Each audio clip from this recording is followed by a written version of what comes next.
Hello everyone, this is Trimondius here with another video that I'm gonna be doing. I'm been missing for a whole summer, so everybody knows that I was back someday. So today I plan to do a video for a long while. One regarding CCBS, Bionicle G2, and the utter stupidity of the fanboys. What fanboys, you ask?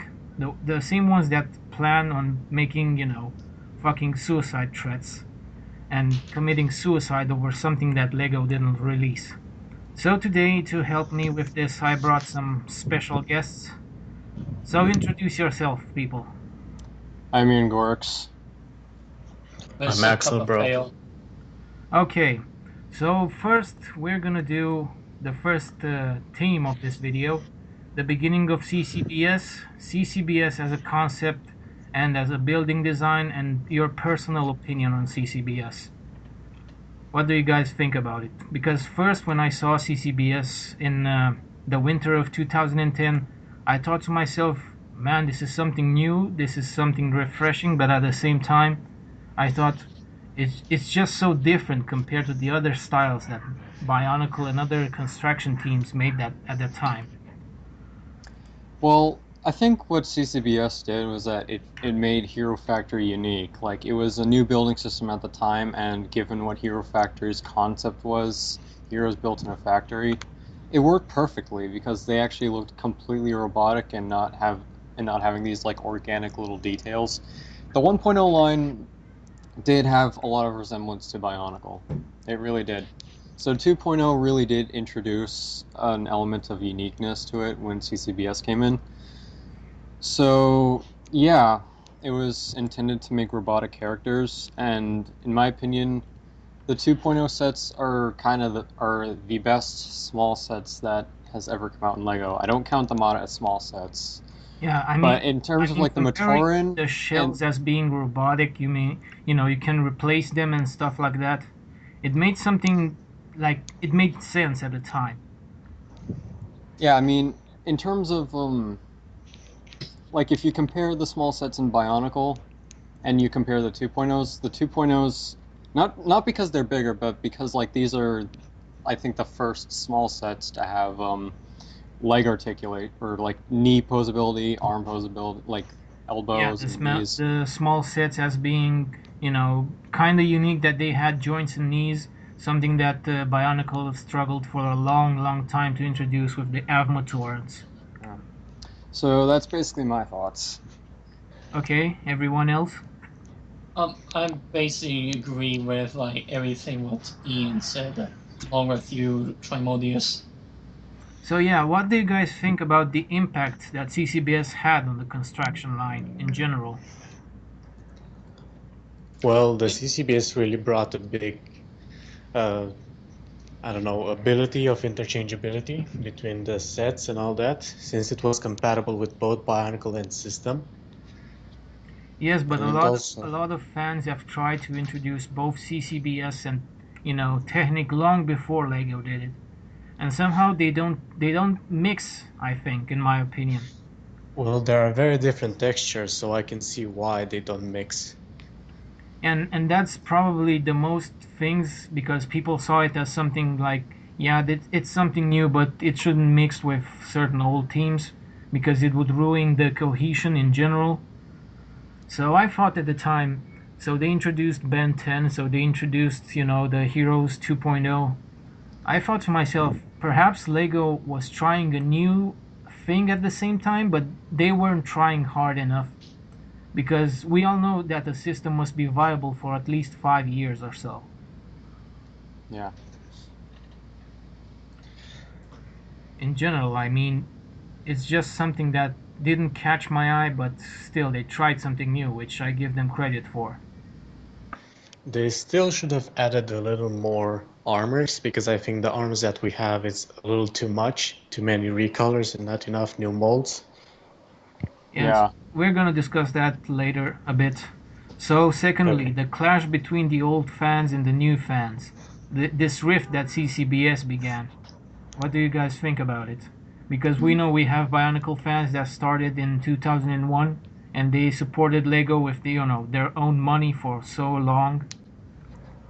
Okay, well, this divide kind of began when Hero Factory first came around. You had the fans who were completely Bionicle fanboys. They were just going like, "Oh, fuck Hero Factory, bring back Bionicle," and stuff like that.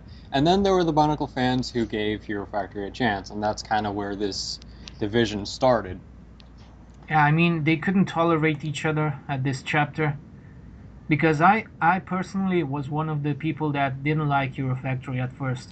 But seeing how time passed and seeing all those CCBS teams made me realize that Hero Factory actually did more than G2. I honestly prefer Hero Factory over G2. But I think that's more of a topic for later on because, yeah. Yeah. But clash between old fans and new fans, I don't know. It just seems like the controversy and a lot of the conflicts got worse when Bionicle came back.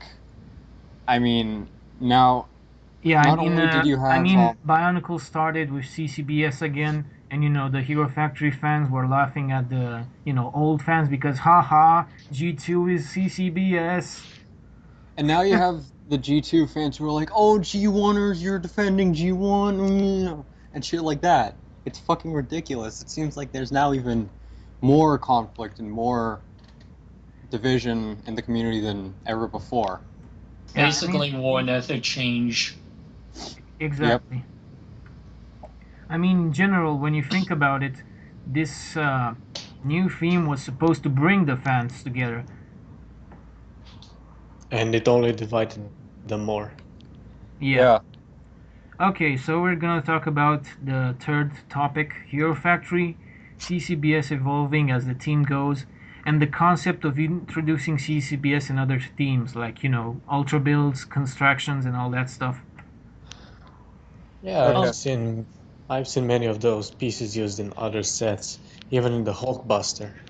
Yeah, I mean, in general, did CCBS do a better job with the other teams in general? Well, it did a good job with Star Wars, in my opinion, but the rest of them, not really. I mean, as a set identity and all that, like SEMA tried to do it, a lot of other teams, like the DC and Marvel Ultra builds. Oh, those were bad. You go first. Okay, go. Axel? Yeah. Go ahead. Well, I really didn't like the idea of adding it in the other teams personally. I also thought that CCBS should only remain for Hero Factory because it made the most sense. But then as the time went on, they used it in superheroes, then it went in Chima, and now in Star Wars. I don't know, it kind of worked for Star Wars in some areas, but for the other teams, I don't think it really worked that well. We did get a few new parts and all that, which added to more customizing ability, but at the same time, the Chima sets not being able to be released in the US made a big hole in some of the mockists around the internet. Yeah. Especially since they had a lot of parts. Well, with the Marvel or DC superhero, it looked like they actually limited themselves to a certain size. And not only size, but as a design in general. I mean, they didn't look too humanoid-like. If you look about, some sets like Captain America, which had those add-on pieces. I mean, I don't mind CCBS being used in other lines. It's just that when they try to make humans or human-like characters, it really doesn't work because they have that robotic skeleton, and then you have this like human head, and it looks really awkward. Yeah, that's pretty much what they tried to do. I mean, they tried to put some effort, but it didn't go so well. And as for the evolution of CCBS, this is kind of on the same topic. After 2.0, it seems like they did something new each time around with CCBS. In 3.0, they tried making more creature-like sets with it. In Breakout, they made like they gave a bunch of new designs like with sets like Jawblade, Toxic Reaper, Yeah, X4. in general, they try to make creatures. I mean, they try to do something to reach a potential with CCBS, but still, to me, it didn't seem like it made the whole potential. I mean, the system is like what 6 years old now. Yeah. Uh, And we didn't have Brain any Attack. like interesting design after Breakout. Yeah, I Yes. was gonna say Yeah, in definitely. in Brain Attack, they kind of started to go downhill. Not just CCBS, but Hero Factory in general. Brain Attack was, in my opinion, the second worst line of Hero Factory. But I will say that they at least tried something. They tried to implement functions which could have worked. Like, for example, on Scarox, his function would have worked if he had a rubber band. Um, and Bruiser, they had that stupid arm function. But you know what? At But least they they tried. I will give them credit. They at least tried. Yeah. And Invasion from Below, which is the worst line, of course, they they tried to use CCBS to make mech suits, and not just humanoid ones. You had things Yeah, like I mean, Evil a lot of Bucky. people accuse them actually for copying Pacific Rim and other, mech teams and kaiju teams. I don't. That doesn't. I can see where they're coming from, but that never. That's not one of my gripes with the line. It's just more so everything was poorly designed. Granted, I will get again. I will give them credit for at least trying to make mech suits and things like that. But I just think that the execution, not just in terms of the sets, but the story execution was really poor. Yeah. So, in general, what is my personal opinion about Hero Factory? They tried to do something unique with the CCBS, but in general, despite how diverse they tried to do the sets, in the end they couldn't, make them cohesive and make them, some sets, I mean, they had some empty backs, let's be honest, that's pretty much laziness. That they couldn't cover the backs of some, sets. Some sets had even, some really messed up limbs. I mean, a lot of them actually had to fix them because they were and pretty very much impossible. Okay, go ahead. I'm about to say, and it is very easy to fix the back. Yeah, Basically, Yeah. I mean it's it's just very like easy, 3 pieces.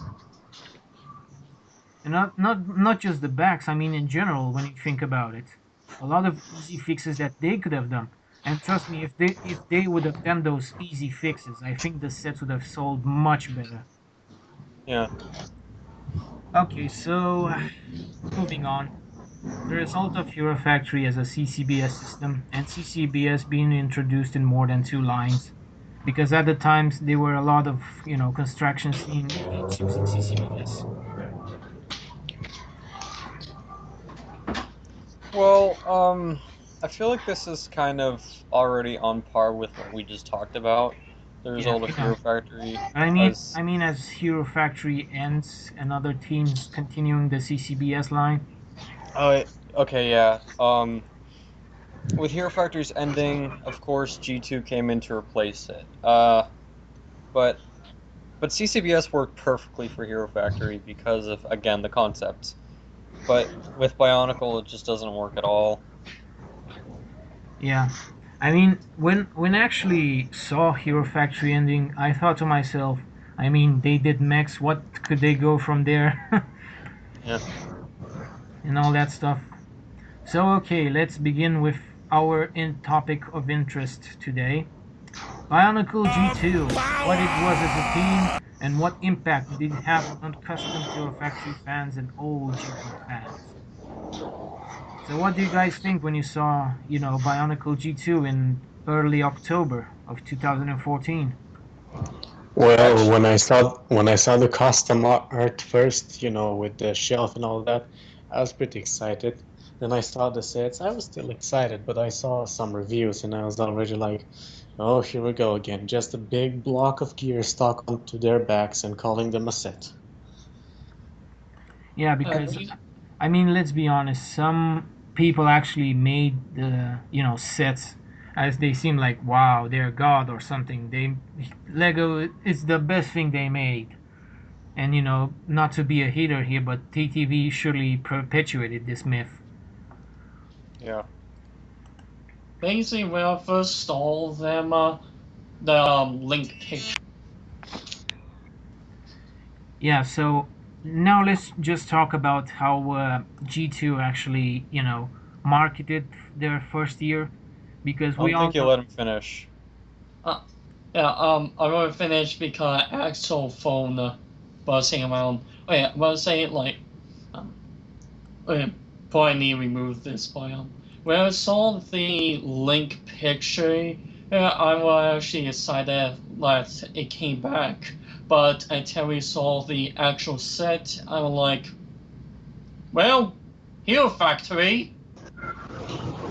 Yeah. And for me, it was more so I had mixed feelings. I never thought that Lego would bring back Bionicle, and at first I thought it was because of the fanboy outcry of bringing back Bionicle. I thought that it worked for. I thought that they thought like it was successful about them protesting them bring back Bionicle, but I mean, they had planned for Bionicle to return ever since like 2013, if I'm not mistaken. yeah, but I don't know. It's just I don't think it's very unique compared to Hero Factory or G1. I don't think it has any resemblance or anything resembling G1, at least in terms of the sets. Yeah, But because yeah, I mean, it's funny because they actually planned for the team to last at least 3 years, but in the end, it couldn't last even 2 years.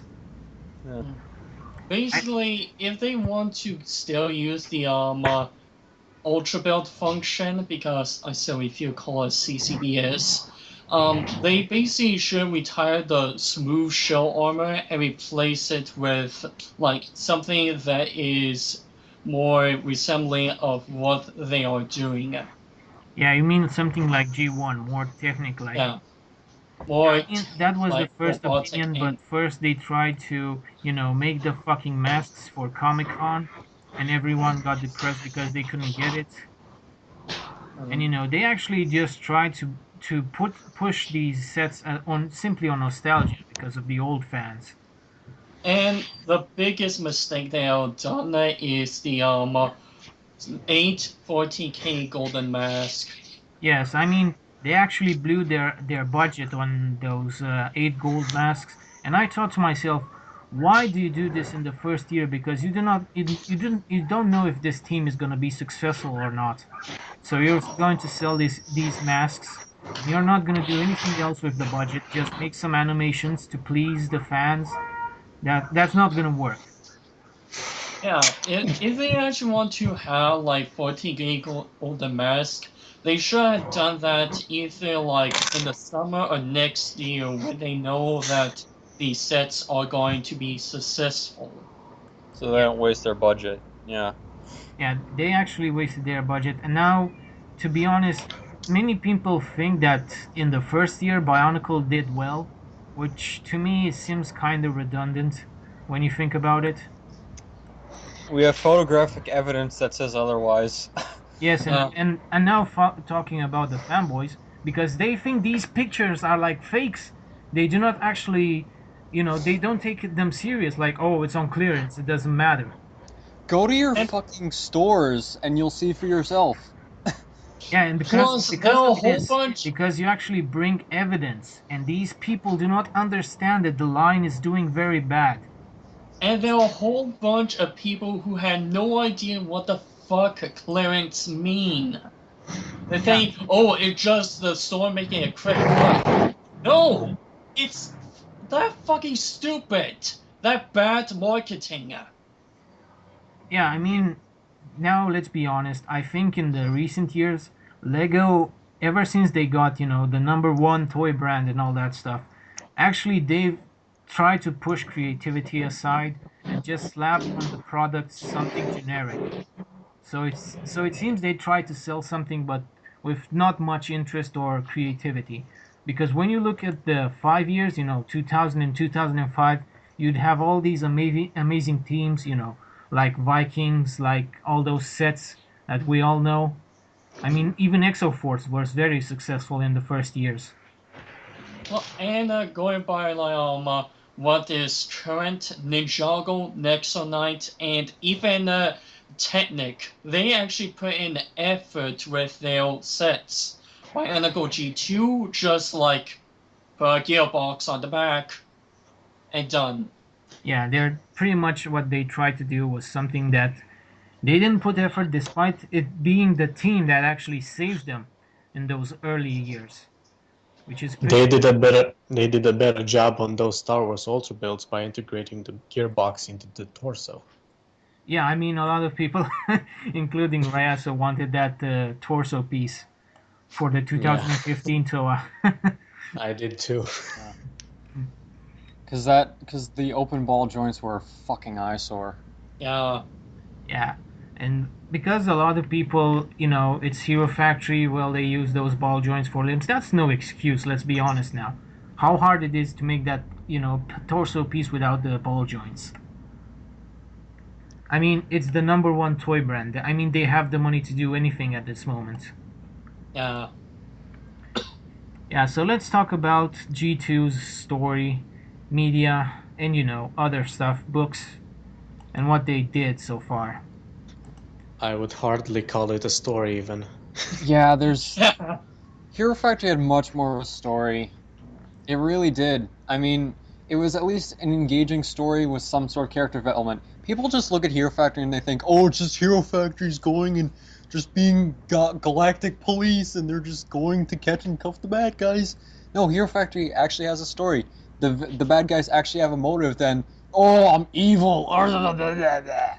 The villains I'm actually evil have... and I do want to release my powers. No, but the villains actually have motives.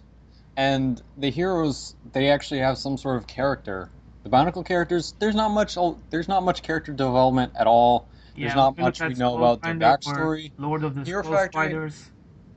I mean, I've been told that that there's no G2 story, and then I get told, read the books when they come out. And guess what? The books, they don't provide anything new at all. From what I've been told, one of the books is actually, the mini serials just put and slapped on. Exactly. In Hero Factory's books, at least they were not required. I mean, in G1, you had to read the books in order to understand the full story. In Hero Factory, the books were sort of optional if you wanted to learn more about the backstory. I mean, Greg Farsky wrote some of them. Yeah. That's the biggest problem with G2. They actually tried to remove everything that was old about, G1 and its story and, media boards. And they actually tried to use Greg only as a creative consultant. I mean, if you look at his books, he's pretty much a writing genius. Why did he actually have to use him only as a creative consultant? It's beyond me. I know. If they put Greg in charge of the G2 story, it would have been much better. Because he said actually once, because if the story is bad, the sets aren't going to sell well. And you know why? Because you don't form any attachment to the character, and you don't actually want to buy those sets. Why would you buy them? Because you don't know who are they, what do they stand for, and all that. And basically, the marketing basically just focused on nostalgia with like the 6 Toa and the name. Oh yeah, that's all they had going for them. That's literally it. It's pretty much kind of sad at this point when you think about it, because you actually have these great characters that actually saved the universe. They actually did a lot of things. When you even read the freaking 3 books that were before Greg Farsky, you could actually see the characters. I mean, even if you see Liwa actually being controlled by the Borak and how it is his struggle to actually break free of the mental control, you could actually love that character for what it is. Actually, G1 had comics. Yeah. Yeah, they had comics, they had novels, they had graphic novels. Yeah.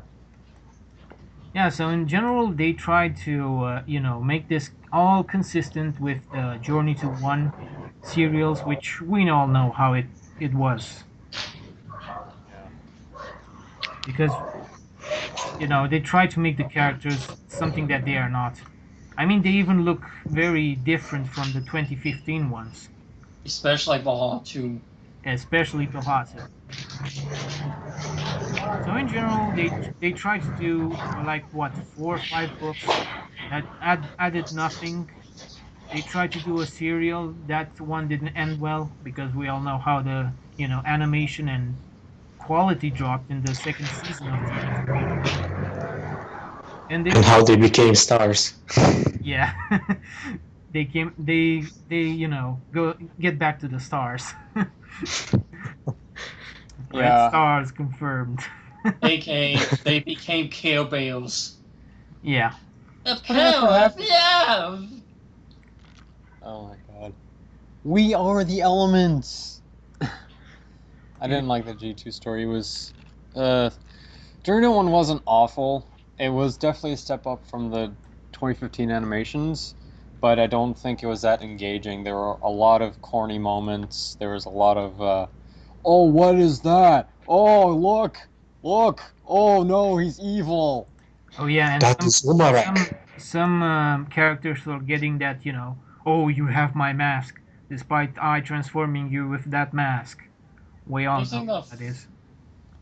Basically, the first 2 episodes of Journey to One are good, but the last two, I just want to drink bleach.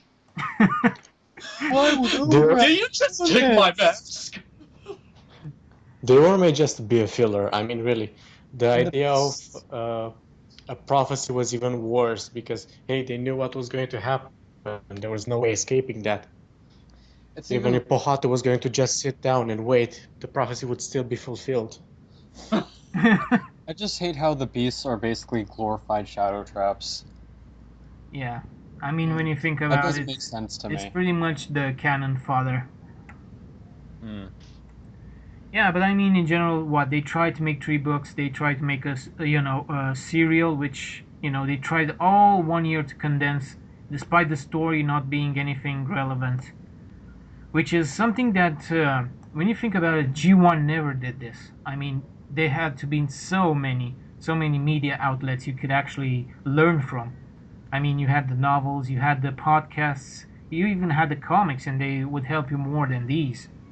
I mean, And the G2 Lunchables. never did comics. G2 never did the comics that, G1 did, which actually pissed me off at that.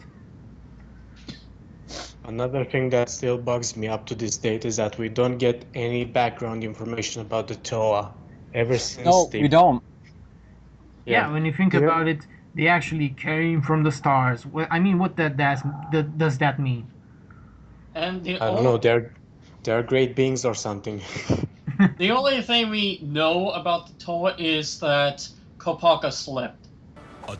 The pop, Great beam! Basically, that's all G2 gonna be known for. The memes. the memes. I hate Scorpios! Did you I can feel the power! Yeah, I I mean, still like- Tahu was the most hilarious one. Yeah, him and his Old Spice commercial, beating up skull spiders Yeah, but with a now waist towel. let's be serious. So the thing is, G2 in general, what they actually tried to do was dumb down a story with a potential that could have been way better than some teams they did. So instead, they treated the audience like they're idiots because kids. So they tried to do this in sets. I mean, if you look at all those colored knobs and all that stuff, it was done for the kids to know, hey kids, pull that, it's gonna move. Pull that, it's going to get further. I mean, I don't even know what. There's no point in color coordinating it. I mean, if you, for one, they show it on the back of the box. You don't need to. You don't need to color it. And plus, if you see a gear sticking out of the back, of course, you're gonna wonder what does that do, and then you turn oh look, it's an arm function. That's cool. You don't need to color coordinate it. They're not retarded. Yeah, I mean that's the main. I think the main problem they did because they tried to treat their audience like they're dumbasses.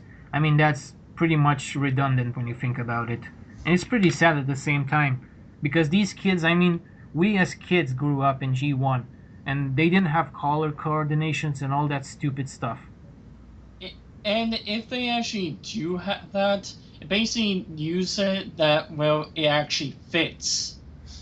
Yeah, I mean in a set that actually, even if it has the same color, you could use it there, and it's pretty much similar. You know what? I will. I did say I like Hero Factory more than G2, but I honestly blame Hero Factory for the introduction of color coordination. In 3.0s, they start to make gray limbs in order to not get them confused with the normal side limbs. Yeah, I think And then everyone noticed in that. Brain Attack, when they start to implement functions, they gave them random colored pieces. Like they gave Bulk a random red. You mean What is it? axle connector? Yeah, they had a red. Not I don't know about axle connector, but one of those pieces like in red basically. And then like Scarox had a bunch of red parts on him. Dragon think Ball all had of a them big had red. red. Dragon Ball had a big red button to move his wings. Bruiser then- had like 3 ball joints. Yeah. I mean, I blame Hero Factory for the color coordination thing, but Yeah, but when you think about it, there's a difference. I mean, they tried to market this as for both the old fans and both the young fans, and they thought, hey, these old fans are going to bring the young fans in, and we're going to get more cash for this. But surprise, surprise, the old fans didn't buy into that, and there was only left the young fans, yeah. But still, you cannot treat an audience as being stupid, let's be honest now. I mean, that's why the story is dumbed down. It's pretty much pathetic. The story, they try to do something like, hey, we have these 6 masks. But despite the fact that in G1, those 6 gold masks were actually the 6 gold Kanohi the Toamata made, from their 6 Kanohi they collected. So they skipped that. They didn't care about that. And they No, it's first because in G2 you can't have more than one power in a mask. When in G1, it worked. I mean, they tried to make it work because of the Tomata masks. Yeah, but I mean, I don't know why. I maybe to avoid confusions with the Maori again, because we all know they remove some terms, and even the word Toa, which is not in Maori, it's actually in Greek. They tried to remove that in the first season, and hey, in the second season we have Toa named, and we have then the Mask of Speed, the Mask of Strength mentioned by Akimu, which doesn't make any sense at this point when you think about it. You So know they what actually else is try to being hypocritical to themselves. You know what else is pretty ironic? And that actually appeared in the, I think, first 2 episodes of Journey to 1. When Akimu told them you have to find the Masks of Unity, Lua told him, why did we go for the Masks of Unity at first, instead of those masks? Yeah. Basically, we're just doing the same thing over and over again. I'm pretty sure the third year would have been find the 3 golden masks with your dildos. I mean, find the gold masks, then find the mask of ultimate power. We will destroy it. Get the Mask of Ultimate Firepower. Yeah, I mean, I can feel the power. They actually Of the dark spammed side. the gold and trans everywhere on these sets, and that's no excuse. I mean, even if gold is something pretty to look at, and even trans beside it, it's pretty much stupid when you spam them. I mean, heck, people got sick of silver. Now they got sick of gold. They don't want to see metallic colors anymore. I mean, I don't mind silver, but they kind of ruined the specialty of the color gold. Yeah, when you And don't think forget about it, about some trans sets. pieces. Yeah, that too. I mean, even we had some very few sets in G1 with the gold color. If you wanted the gold color, you would have to get Brutaka or, Toa Matanui. And even he didn't have many. I mean, really, when Brutaka came out, it was like, oh my god, look at this, he looks so glorious. I mean, he was like the only set that had a lot of gold onto it, and he was so much more special than the others. Yeah. And now gold, purple, and any trans color are everywhere now. Yes, Not to and mention the actually, gray. their excuse for this was, oh hey, gold and trans attract kids to buy sets. Well, that turned out well. I think they were trying too hard to make the sets look pretty. Yeah. But you When in can't- reality, I it just mean, made the you can't- sets look You can't worse. color a crap of turd and call it, hey, it's pretty. You can't do that. Let's be honest. You can put a Yeah. flower into it. Yeah, so now about G2 ending.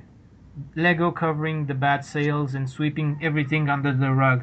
What do you guys think about it? Well, it was funny how at first they just ended it so fast in the animation. They did it in such a rush, just like how G1 ended. And the ending was also very anticlimactic.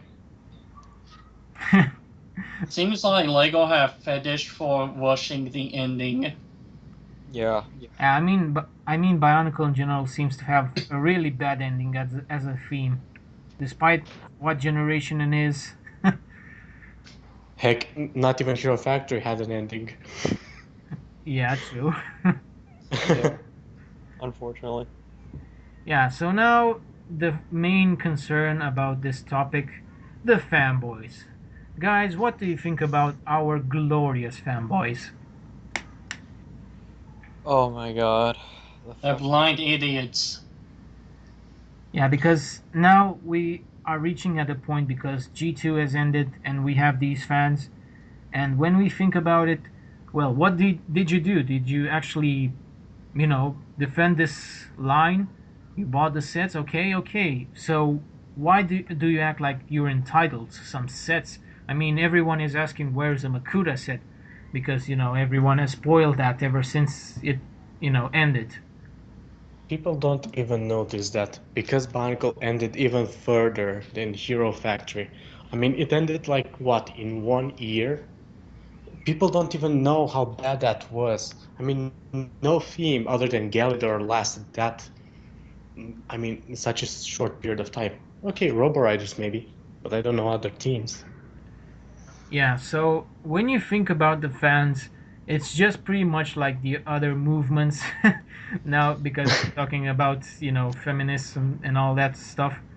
And if they're illogical, they don't listen to reason, firstly. And secondly, they don't even, take this, hey, this is proof. We have proof that these clearance pictures show that the sets are doing bad. And you're actually going to believe Lego who's saying, oh, the sets have been selling well, despite the fact that they're not going to sell in the Pacific market or the Asia market. Which pretty much at this point is something very bad because they're not going to put more money into distributing these sets there. And fanboys are screaming, if they don't bring back Bionicle, I gotta go up to Denmark and shoot the place. Yeah. With my thing squid is- launcher. You know what's sad? I feel like the outcry and the reaction to G2's ending is worse than the reaction to G1's ending. Yeah. They That's what- mentioned like they got bomb Lego. It just feels like they've degenerated, like the fandom, the community. It just feels like they've They basically turned into the Sonic fandom. Yeah. it just seems like the toxicity is just growing. It's spreading like wildfire. It's like the outcry for this is worse than the outcry for G1, and it's fucking ridiculous. And none because of we're them talking can't about handle the toy line. criticism. We're not talking about something that affects your life. Bionicle G3, anyone? And they can't handle criticism. I mean, there was one person that said that if you don't like the sets, don't buy them. Yeah, I mean, Or if I or- mean, you support this toy line. I mean, you have hopes that this toy line would do well in the future. And of course, I mean, I have almost all the fucking sets of G2 and Hero Factory. And did you think I would do this because of, of the goodness of my heart? No, because I did this because, it had potential. At first, it had potential. But that potential is never going to do anything if you do not improve your sets and your story. That is why people like me, Ian over here, and Riaso get criticized so much and actually get all this negativity and flack because these people do not understand the logic and because we actually buy the sets. We are not some haters that say, oh, Bionicle G2 sucks. These sets, I'm not gonna buy them from my wallet. No, we're actually buying these sets. because we actually have hope that Lego could have done something with this team, and they didn't. And plus, they be easily like saying, "Huh, you said you hate G2. That means you'll buy it." Even though I mentioned the good things of G2. Yeah, so Like Skull Basher, Lord of Skull Spiders, Master Levi and Onua. I used to hate Hero Factory, yet I still buy the sets. Okay. I mean, really. yeah, I want to take this time to get an interesting story. I'm gonna make this as brief as possible. Back in the day in BioTube, I was criticized for not being able to handle criticism. I got shit for not liking anyone who didn't like Bionicle. I got a bunch of shit from a person named idiots.Arts. He's not around anymore, but basically, he would make an entire series dedicated to making fun of people on BioTube and pretty much just calling out anyone who acts like a retard. Nowadays, it feels like back then people were more accepting of that for some reason. But nowadays, Mr. Cup of Fail over here does the same thing, except he's infamous for it. yeah, I mean, at this point, I think they don't have any tolerance for anyone who says, "Oh, G2 sucks." And despite being, bringing valid arguments to the table, they don't listen to that. So you have these, 13-year-old or 14-year-olds who say, "Hey, you're not a true fan. You actually suck for saying that," which is pretty ridiculous. And they think the tumor back is a good thing about the 2015 sets. Yeah, they actually think that those what do you call them, knob boxes. They actually think it's good that they're slapped on the back of a hero body. You know what? Back in the day, I was told to leave BioTube because I couldn't handle criticism. Now nobody can handle criticism, and I left. I know, right? It's pretty ridiculous when you think about it. I mean, every year new fans arrive, and they I don't know about have them, the but I don't know about them, but I'm just taking what I was told into consideration. I can take criticism now, and I am now putting in my own criticism, and then I get criticized for that. So I can't say it's hypocritical. I'd just say that I've grown and the community has kind of digressed. Yeah, regressed. That's why when you think about it, this community as a whole has failed. Because people are intolerant of each other, and I being, an old biotuber with, gimmicks and all that. When you think about it, the community back then was tight-knit. Everyone actually, talked to each other. They didn't hate each other because, oh, you hate something, you hate that set, or you hate that team. No, everyone did something that they liked. And when someone did something they liked, everyone else would start to agree. And you have criticism. Okay, I'm gonna do that. I'm gonna improve that mock or something. But now it seems ever since that this drama started, in 2012, everyone seems to have gone the steep hill down. I mean, you have even old fans. They seem to be so much more aggressive when you think about it. I mean, their opinions are like, it's my opinion. It's a statement. That is true.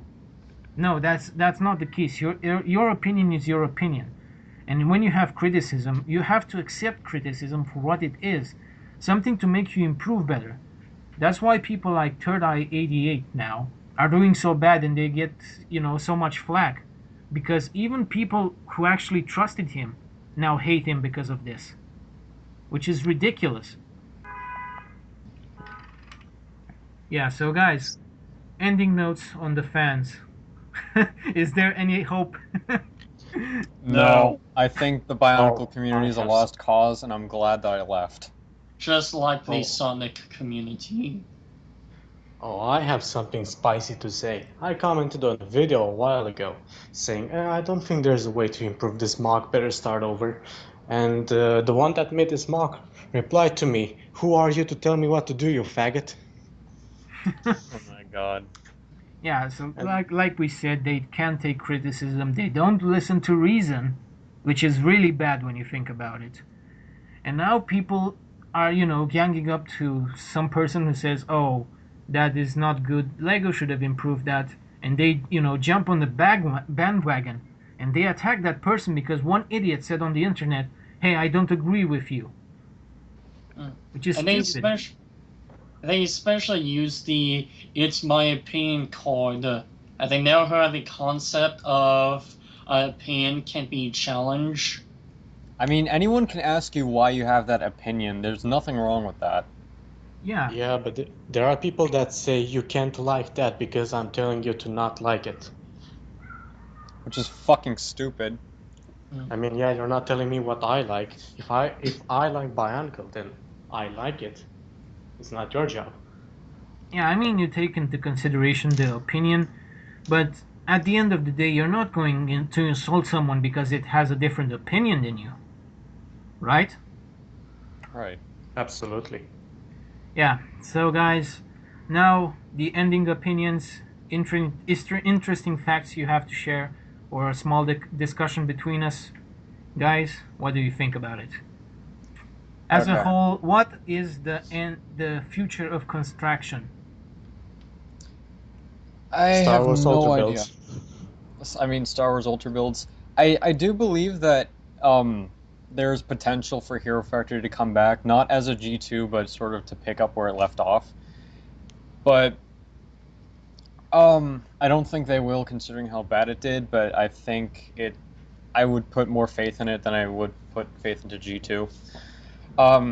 But in my opinion, Bionicle should have never come back. I mean, it could have it could have had potential. I will say that even though I think it should have never come back, it could have it had potential, but they just didn't use it. And it's kind of sad to see that something from my childhood kind of got butchered and was a complete failure. I had low expectations going into it, and well, I saw it fail. Yeah, I mean, when you remove something from a beloved teams, like collecting masks, sets so unique despite being clone sets. I mean, 2001. I mean, each and every set of them had something unique about it. No doubt about it. I mean, I have fond memories of Bionicle G1. I have fond memories of Hero Factory. In for each case, every time I saw like leaked pictures online, I was looking forward to buying the sets. With G2, the only memories I'll have of it are remembering how much I hated it or how much I was disappointed with the sets that I got And the and how memes. and the fucking toxic community. So yeah. Yeah, it's pretty sad. So my opinion is that I don't think Star Wars Ultimate is gonna carry on the torch. I mean, they if they want to do something with construction, they gotta do something that it's completely new. It's something refreshing, like the Nexonites. And pretty much, if they don't do this in the first 2 or 3 years, because it's gonna be critical. At that point, they can't do anything with construction. And my opinion is that construction is gonna die. That's my main problem with it. Yeah, well, thing is, same thing. I Basically, blame they're just gonna kill off construction. I blame CCBS for being a very simple and very standard building system. I mean, in G1, you didn't have a standard building system. Of course, you did have sets that did have the same building. You had the sets that had the same design. You had the Inika torso, but that was not the standard building system for every single set. CCBS is the standard building system for every single set now, Yeah, they and even have and a that's thing that's saying kind of like, and that's exactly what the problem with it is, and that's why people are so fucking sick of it. This is why the Inika torso was not as bad, even after 3 years of the Inika torso. After 2 years of CCBS, it got tiring because every single set had it. Not every single set from 2006 onward had an Inika torso or like a standard building system. The Baraki had like their own kind of designs. A lot of the Titans had their own unique designs. Yeah, I mean even the vehicles, which were pretty much the buy point. I mean I love the vehicles. But Who CCBS is doesn't? just so basic and so standard that it's like at this point, just using it is not very creative. It basically just make a skeleton, add armor, add on armor, done. Yeah. Yeah, it's So, sad. as everyone else said, I think construction is gonna die, and I blame CCBS.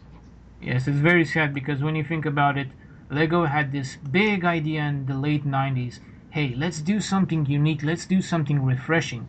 Despite Robo Riders and Sliders being a failure, and when they started Bionicles and saw how the market grew to love it, because at the And then time everyone loved toys, there are especially literally people saying, yeah,